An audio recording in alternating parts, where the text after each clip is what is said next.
Mission Walk, India's #1 most advanced rehabilitation and physical therapy center, Manikonda, Alkapur Road.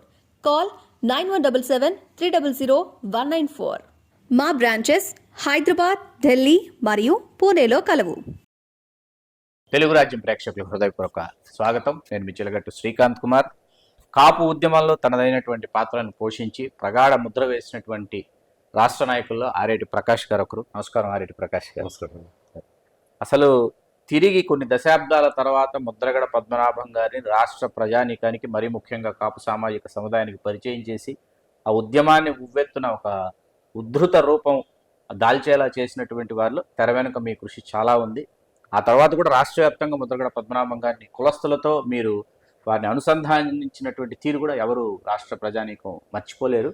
అట్లాంటిది ముద్రగడ పద్మనాభం గారిని మీరు విడిచిపెట్టి మీరు వెలుపలికి వచ్చి, మీరు కావచ్చు, ఆకుల రామకృష్ణ గారు కావచ్చు, వాసిరెడ్డి యేసుదాస్ గారు కావచ్చు, మీరందరూ ఇప్పుడు వెలుపలికి వచ్చేసి మీరు మీదైనటువంటి ప్రయాణాన్ని మీరు ఎంచుకున్నారు, వారిదైనటువంటి ప్రయాణాలను వారు సాగిస్తున్నారు.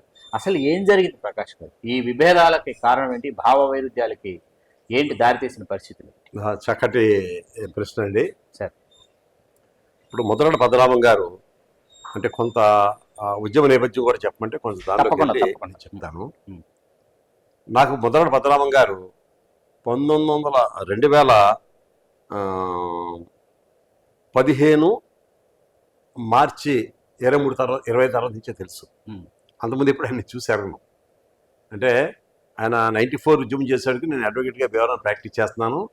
అప్పుడు ఆయన కోసం భీమవరంలో సైకిల్ యాత్ర వచ్చాడు. భీమవరంలో మీటింగ్ నేను కండక్ట్ చేశాను, కానీ ఈ మీటింగ్లో ఉండటం వల్ల సైకిల్ యాత్ర కూడా ఆయన చూసే అవకాశం నాకు కలగల. గమ్మత్ ఏంటంటే ఆయన ఫస్ట్ టైం చూడవే 2015 మార్చి తర్వాత నేను చూశాను ఆయన. అయితే గమ్మత్ ఏంటంటే నేను అలా చూడడానికి ఆయన దగ్గరికి వెళ్ళిన ప్రధాన కారణం ఏంటంటే నేను గత 20 సంవత్సరాల నుంచి కాపు సంఘాలతోటి, కాపు ఉద్యమం అంటే కాపు యొక్క నేపథ్యంతో బాగా కనెక్ట్ అయి ఉన్నాను. నేను 81, 83 ఆంధ్ర యూనివర్సిటీలో లా చేసినప్పుడు స్వర్గీయ మిర్యాల వెంకట్రావు గారు కాపు ఉద్యమాన్ని ప్రధానంగా వైజాగ్లో స్టార్ట్ చేశారు. అప్పుడు యూనివర్సిటీ నుంచి అంటే నేను లా విద్యార్థిగా కొంచెం ఎక్కువ టైం స్పెండ్ చేయడానికి అవకాశం ఉంటుంది. ఆయనతో ఎక్కువ కలిసి తిరిగేవాడిని. అలాగే మెడికల్ కాలేజ్ నుంచి మహాదాస్ ఫణీంద్రనాథ్ ఒక ఆయన, అలాగే విజయనగరంలో ప్రాక్టీస్ చేస్తున్నాడు డాక్టర్ కొడికూడి మురళీమోహన్ ఒక ఆయన. ఇలా మేము అందరూ తిరిగే వాళ్ళం. నేను ఆయనతో చాలా సాన్నిహిత్యంగా ఉండి అంటే 81 నుంచే నాకు కాపు సంఘాలతోటి, కాపు తత్వంతో, కాపు ఒక ఫీలింగ్ తోటి నాకు అవినాభ సంబంధం ఏర్పడింది. చాలా కాలం మిర్యాల వెంకటరావుతో చాలా సన్నిహితంగా నేను ప్రయాణం చేశాను. 81లో విజయవాడలో చేరిన కాపునాడు మొదటి మీటింగ్లోనూ నేను ఆయనతో పాటు ఆ రోజు స్టేజ్ మీద కూడా కూర్చునే భాగ్యం నాకు కలిగింది ఒక విద్యార్థిగాను. అలాగే 88లో రంగా గారు కోసం విజయవాడ పెట్టిన పెద్ద సభలు కూడా, దాంట్లో కూడా నేను వారితో పాటు ప్రయాణించడం జరిగింది. అంటే నా నేపథ్యం 81 నుంచే కాపు సంఘాలతోటి కనెక్ట్ అయిందని చెప్పడం నేను ప్రయత్నం చేస్తాను. అప్పటి నుంచి కూడా నేను అడపదడపలా ప్రయాణం చేస్తూ వస్తూ ముఖ్యంగా ఈ 2000 దాటిన తర్వాత నేను అడ్వకేట్గా ప్రాక్టీస్ మానేసి స్వర్గీయ రాజశేఖర రెడ్డి గారితో 2003లో వారి పాదయాత్రలో వెస్ట్ గోదావరి నుంచి చివరిదాకా ఇచ్చాపురం నడవడం జరిగింది. 18 రోజుల పాటు 500 కిలోమీటర్లు రాజశేఖర రెడ్డి గారితో పాటు నేను పాదయాత్ర చేసే భాగ్యం, ఒక అదృష్టం నాకు కలిగింది. అప్పుడు కూడా మేము ఎక్కువగా జరిగిందంటే అంటే పార్టీలు వేరవచ్చు, స్వర్గీయ వట్టి వసంత్ కుమార్ కానీ, లేదంటే అంబటి రాంబాబు కానీ, అప్పుడు వీళ్ళందరూ కూడా అందులో ఉండేవారు. మన లగడపాటి రాజగోపాల్, కరుణాకర్ రెడ్డి, జక్కంపూడి రామ్మోహన్ రావు గారు. జక్కంపూడి రామ్మోహన్ రావు అంటే విజయవాడ దాకా ఆగిపోయారు ఆయన మన రాజమండ్రి వరకు ఆగిపోయారు. అంటే ఉద్యమంలో చాలా ప్రధాన పాత్ర పోషించారు ఆయన. అందులో పాదయాత్రలో కానీ ఆయన రాజమండ్రి వరకు ఆగిపోయారు. మేము నడిచాం, వారితోటి ప్రయాణం చేసినప్పుడు మేము అందరం ఉన్నాం. అలాగే బొత్స సత్యబాబు విజయనగరం అంతా ఆయన బాధ్యత తీసుకున్నారు. అలాగే ధర్మాన ప్రసాదరావు శ్రీకాకుళం బాధ్యత తీసుకున్నారు. వీళ్ళందరితో కూడా అప్పుడే సాన్నిహితంగా మనం కలవడం జరిగింది. కాంగ్రెస్ పార్టీతో మమేకై కాంగ్రెస్ పార్టీలో ఉండేవాడిని. అలాగే మీ అందరూ చాలా మంది తెలుసు, మా మామగారు స్వర్గీయ మెంటే పద్మనాభం ఆయన రాజ్యసభ సభ్యులుగా చేయడమే కాకుండా 88 నుంచి 94 వరకు రాజ్యసభ సభ్యుడిగా ఉంటూ తెలుగుదేశం పార్టీ పార్లమెంటరీ లీడర్గా పనిచేశారు. అలాగే వారు ఆ రోజున గండిపేట మేధావిగా రామారావు గారికి, ఎన్టీ రామారావు గారికి అత్యంత సన్నిహితులుగా, అలాగే అప్పట్లో పార్టీ జనరల్ సెక్రటరీగా ఉన్న చంద్రబాబు నాయుడు గారితో సన్నిహితంగా పనిచేసే పరిస్థితి కూడా అప్పుడు వారికి ఉండేది. అలా నాకు తెలుగుదేశం పార్టీతో కూడా సన్నిహిత సంబంధం ఉండి తెలుగుదేశం పార్టీ కూడా దగ్గరగా పనిచేశాను అప్పుడే. సో ఇలా మనం చేసుకుంటూ వచ్చినప్పుడు నేను గత ఆల్మోస్ట్ 2003 తర్వాత ఎనిమిది వరకు కూడా కాంగ్రెస్ పార్టీలో యాక్టివ్గా ఉన్నాను. మనకి వెస్ట్ గోదావరిలో చాలా సన్నిహితంగా రాజశేఖర రెడ్డి గారు పరిచయించే వాళ్ళు నేను కొన్ని సగర్వంగా చెప్పుకోగలను. ఆయన ఎక్కడికి వెళ్ళినా కూడా చాలా సరదాగా నాతో చాలా జోవియల్గా మాట్లాడుతూ ఉండేవారు. వారిని మిస్ అవ్వడం దురదృష్టం. వారు కూడా నాకు చాలా మంచి ప్రామిసులు చేశారు. అయితే ఈలోపు మరి మెగాస్టార్ చిరంజీవి గారు 2008లో పార్టీ పెట్టడం, దాంట్లో మేము ప్రవేశించడం. నేను అందులో ఫస్ట్ గీతార్స్లో ఆఫీస్ సెక్రటరీగా నేనే బాధ్యతలు తీసుకున్నాను. అంటే 2008 మార్చి నుంచి ఆల్మోస్ట్ పార్టీ విలీనం అయ్యేదా కూడా ప్రజారాజ్యం పార్టీలో యాక్టివ్గా పనిచేశాను. దానికి కూడా కారణం ఏంటంటే అక్కడ మనకి కాంగ్రెస్ పార్టీలో ఐఎమ్ వెరీ కంఫర్టబుల్. అంటే సీఎంతో దగ్గరగా మాట్లాడి సీఎంని ఎప్పుడైనా కలవగలిగి చదువుంటాం కన్నా ఒక పార్టీలో అంతకన్నా గొప్ప అదృష్టం ఉంటుంది. అటువంటి స్థితిలోంచి కేవలం కాపుదనంతో మన ప్రాంతం అతను, మన ఏరియా అతను, ఒక గొప్ప నటుడు, గొప్ప భావాలు ఉన్న మనిషి వస్తున్నాడు అనే భావంతో అందరికి వెళ్ళడం జరిగింది. సరే, కారణాలు దాంట్లో నేను లోతుగా వెళ్ళను. ఎందుకంటే ఇప్పుడు దాని మీద ఏ విమర్శ చేస్తున్నా అయితే మంచి చేసిన చెడు చేసిన ఇట్స్ గతించే చరిత్ర ఇప్పుడు తప్పనిసరిగా భవిష్యత్తులో మాట్లాడే అవకాశాలు వస్తే ఆ విషయాలు చాలా దగ్గరగా తెలుసు కాబట్టి అవి కూడా మనం మాట్లాడుకునే అవకాశం ఉండొచ్చు. అలాగా నేను మా దీనిలోకి వచ్చిన తర్వాత 2008 నుంచి పార్టీ ఆల్మోస్ట్ 12లో విలీనం అయ్యే వరకు కూడా నేను ఆ పార్టీలో ప్రయాణం చేయడం జరిగింది. దరిమిలా నేను ఆలోచించినప్పుడు 14 ఎలక్షన్ వచ్చేటప్పటికి కాంగ్రెస్ పార్టీలో ఈ ప్రజారాజ్యం విలీనం అవడం, కాంగ్రెస్ పార్టీ ఎప్పుడైతే ఈ బైఫర్కేషన్ సంబంధించి ఆంధ్ర రాష్ట్రానికి సంబంధించి తీవ్ర నష్టం చేయడంతో మేము అందరం కూడా సమైక్య ఆంధ్రప్రదేశ్ పెద్ద ఉద్యమం చేయడం జరిగింది. అప్పుడు కూడా లగడపాటి రాజగోపాల్, మన పరకాల ప్రభాకర్ గారు, వారి ద్వారా పరకాల ప్రభాకర్ గారు కూడా సమైక్యాంధ్ర ఉద్యమానికి సంబంధించి ఒక ప్రత్యేకించి వెస్ట్ గోదావరి ఇన్ఛార్జిగా కూడా అప్పుడు పనిచేయడం జరిగింది. దాంట్లో యాక్టివ్ రోల్ ప్లే చేశాను. అప్పుడు జరిగిన పరిణామాలు ఆలోచిస్తే ఇదంతా చూసినప్పుడు మనం రాజకీయంగా కానీ ఆర్థికంగా కానీ కాపులు చాలా వెనకబడున్నారు. దీని ప్రధాన కారణం ఏంటంటే విద్యలో కానీ, ఉపాధిలో కానీ, రాజకీయ వ్యవహారంలో కానీ, ఆర్థిక వ్యవహారంలో కానీ కాపులు సరైన గుర్తింపు రాకపోవడానికి ప్రధాన కారణం ఏంటంటే విద్యలో మంచి ఇది లేకపోవడం ఒక ప్రధాన కారణంగా నేను ఎంచుకున్నాను. ఎందుకంటే రిజర్వేషన్ అంటూ ఉంటే ఎంతో కొంత శాతం, అంటే ఇప్పుడు మన పోటీ ఎక్కడ పడుతున్నాం, కాపులు అనేవాళ్ళు అగ్రవర్ణ అంటే అగ్రవర్ణంగా అంటే పిలువబడుతున్నా కూడా మన త్రిశంకు స్వర్గం లాంటి కులం. ఎలాగంటే కమ్మవారితోటి, రెడ్డిలతోటి, బ్రాహ్మణులతోటి, వైశ్యాలతోటి, వెలమలతోటి పోటీ పడి శక్తిలో కాపులు లేరు గ్యారంటీగా.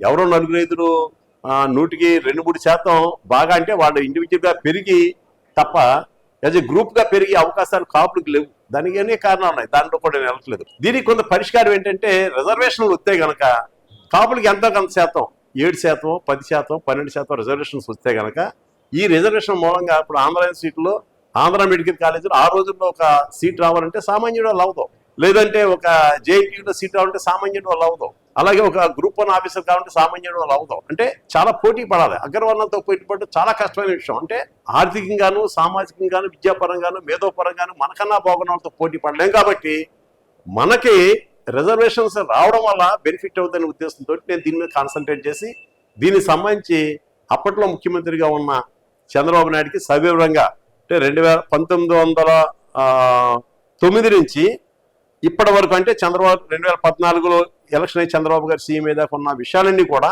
నేను అవగాహన చేసుకుని ఒక ఉత్తర రూపంలో ఎప్పుడు ఏ రకంగా జరిగింది అంటూ రాసుకుంటూ కేటగారికల్గా క్రోనలాజికల్గా రాసుకుంటూ ఒక ఉత్తరం, ఒక లెటర్ ఇవ్వడం జరిగింది. ఆ లెటర్ నేను ఏం చేశానంటే కేవలం చంద్రబాబు నాయుడు గారికి ఇవ్వడమే కాకుండా 175 మంది ఎమ్మెల్యేలకి, ఎమ్మెల్సీలకి, ఎంపీలకి, రాజ్యసభ మెంబర్కి అందరూ కూడా వ్యక్తిగతంగా వాళ్ళ అడ్రస్ అందరూ కూడా పంపడం జరిగింది. దాని మీద మా కాపు సంఘాల్లో ఉన్న ముఖ్య నాయకులు అందరూ కూడా పంపడం జరిగింది. అప్పటి వరకు కాపులు జరుగుతున్న విషయాలు చాలా మంది తెలియదు. అంటే మనం సరదాగా సహజంగా మాట్లాడు మీరా వెంకటరావు గారు కొన్నిని, పిల్ల వెంకటేశ్వరరావు గారు కొన్నిని, లేకపోతే చైతన్య మురళి గారు, లేకపోతే శివశంకర్ గారు లాంటి ఆఫీసర్ల ద్వారా కొన్నిని, ఇలాగా కొంత నాలెడ్జ్ ఉంది. కానీ ఒక క్రానలాజికల్గా ఏం జరిగిందని ఎవరికి తెలియదు. గమ్మత్ ఏంటంటే 1956 వరకు కూడా ప్రత్యక్షంగానో పరోక్షంగానో కాపుల్లో ఉన్న సంఘాలన్నీ కూడా రిజర్వేషన్లో బ్రిటిష్ ప్రభుత్వం నుంచి, మద్రాస్ స్టేట్ ప్రభుత్వం నుంచి ఆంధ్ర రాష్ట్ర ప్రభుత్వం వరకు కూడా మనం అనిపించాం. 56 వరకు, 53లో ఆంధ్ర రాష్ట్రం వచ్చినప్పుడు కూడా ఏదైతే రైతులను ఆ రైతులు కాపులు కూడా అనిపించారు. గమ్మత్తుగా ఎవరికి తెలియకుండా సంజీవ్ రెడ్డి గారు సీఎం అయినప్పుడు ఆంధ్రప్రదేశ్ ఒక పెద్ద విశాలమైన ఆంధ్రప్రదేశ్ ఏర్పడినప్పుడు దురదృష్టం ఏంటంటే కాపులు యొక్క హక్కులు కోల్పోయి 56లో మన రిజర్వేషన్ తీసేయడం నుంచి ఇప్పటిదాకా కూడా పునరుద్ధరించినటువంటి దాఖలాలు ఏ ప్రభుత్వంలోనూ ఏ ముఖ్యమంత్రి చేయలేదు. ప్రతి సందర్భంలోనూ మేనిఫెస్టోలో పొందుపరచడం, ఆ తర్వాత దానికి సాంకేతికంగా ఉన్నటువంటి అడ్డంకుల గురించి తెలియజేస్తూ దానిని అట్లా తొంగలో తొక్కి ఎప్పటికప్పుడు కమిషన్లు వేస్తూ, పుట్టుస్వామి కమిషన్ కావచ్చు, మురళీధర్ రావు కమిషన్ కావచ్చు, దాళవా సుబ్రహ్మణ్యం గారి కమిషన్ కావచ్చు, జస్టిస్ వీళ్ళందరి తర్వాత మంజునాథ్ గారి అవును, కండిషన్. అవును. అయితే ఇప్పుడు ముద్రగడ పద్మనాభం గారితో మీరు ఎందుకు విభేదించారు, ఎందుకు వెలుపలికి ఒక వచ్చారు? 1 minute నాకు అలాగే, దాంట్లోకి వచ్చాను. అంటే మీరు చెప్పినట్టుగా, అంటే మీరు అనుకున్నట్టుగా ఏ ప్రభుత్వం దాన్ని రిస్టోర్ చేయలేకపోవడం లేదు. 1961లో మన దళిత ముఖ్యమంత్రి దామోదర సంజయ్ గారు వచ్చినప్పుడు జీవో నెంబర్ 3250 కింద కాపుల్ని వెనబడిన వర్గాలు పెట్టడం జరిగింది. అది 66 వరకు కంటిన్యూ అయింది.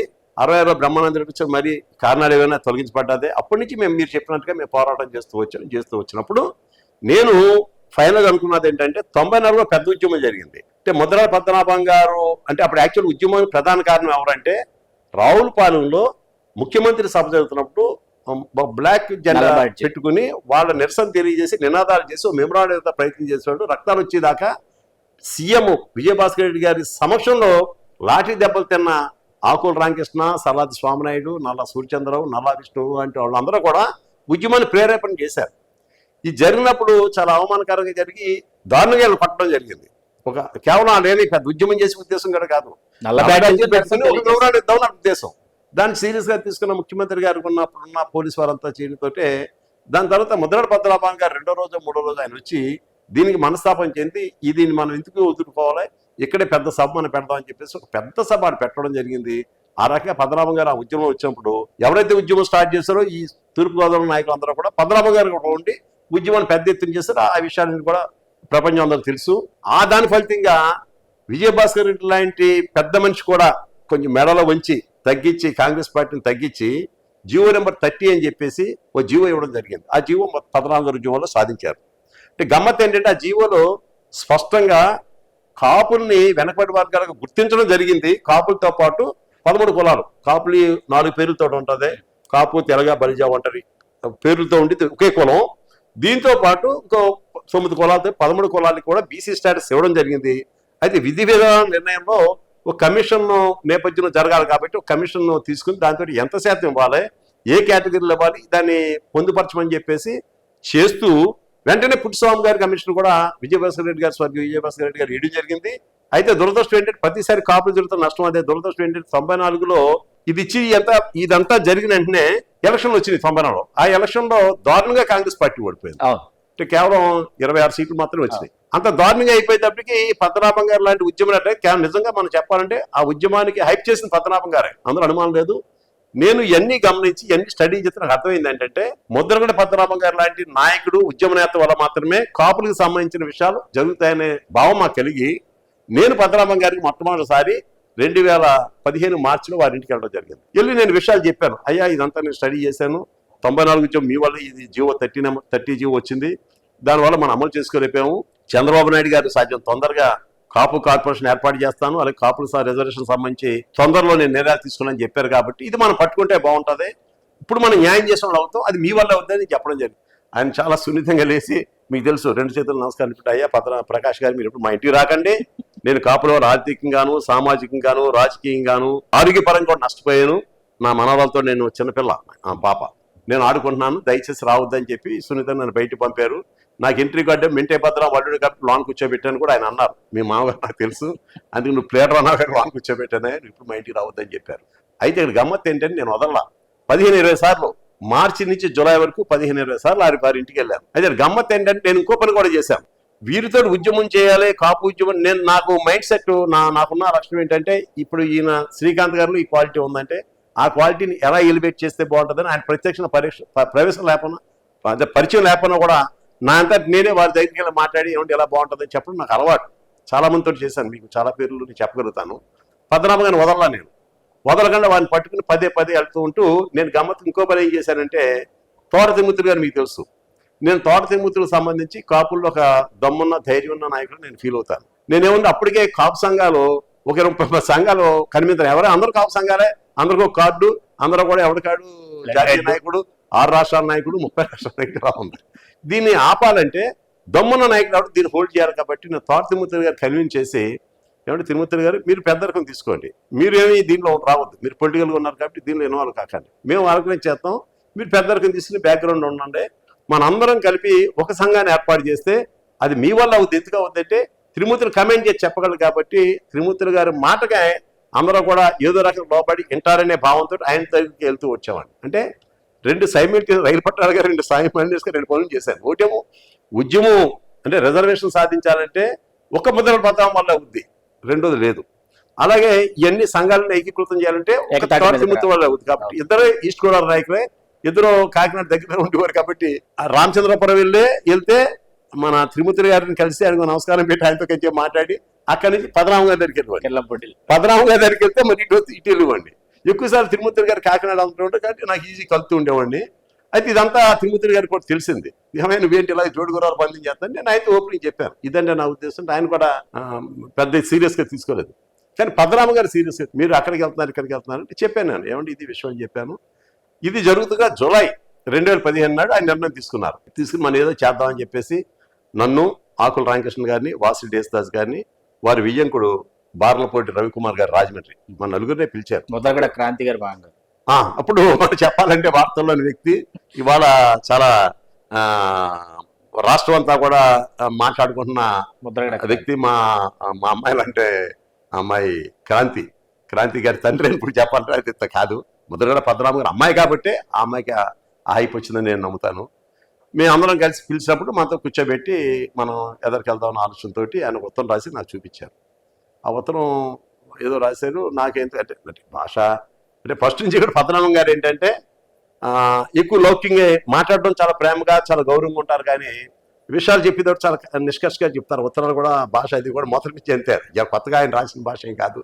అంటే ఇవాళ చాలా మంది మన కుర్రోళ్ళందరూ ట్రోల్ చేస్తున్నారు ఆయన ఎప్పుడు ఉత్తరాలు చూసినా కూడా ఆయన అనుకున్న పాయింట్ రాయడమే అంతే తప్ప దానికి విశ్లేషణలు శాస్త్రాలు గేషణలు పెట్టాడు. ఎలా మారుతాడు అలాగే ఉత్తరాలు కూడా ఉంటాయి. ఇది సరే. ఉద్యమంలో వచ్చిన తర్వాత ఏంటంటే ఇవాళ కూడా నేను ప్రౌడ్గా చెప్తున్నాను, ఆధునిక భారతదేశంలో ముద్రగడ పద్మనాభం నాయుడు ఉద్యమ నేత లేడు, రాడు, ఉండడు.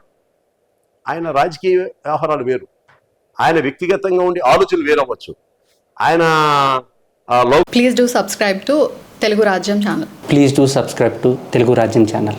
Please do subscribe to Telugu Rajyam channel. Hi అండి, నేను మీ ఆర్పీని, నెల్లూరు పెద్దారెడ్డి చేపల పులుసు ఓనర్ని. మీరు తెలుగు రాజ్యం అనే ఈ యూట్యూబ్ ఛానల్ సబ్స్క్రైబ్ చేసుకుని మంచి వీడియోలతో వస్తారు. Thank you so much. Hi people, I'm Sonakshi Verma and you please watch Telugu Rajyam and please subscribe to the channel.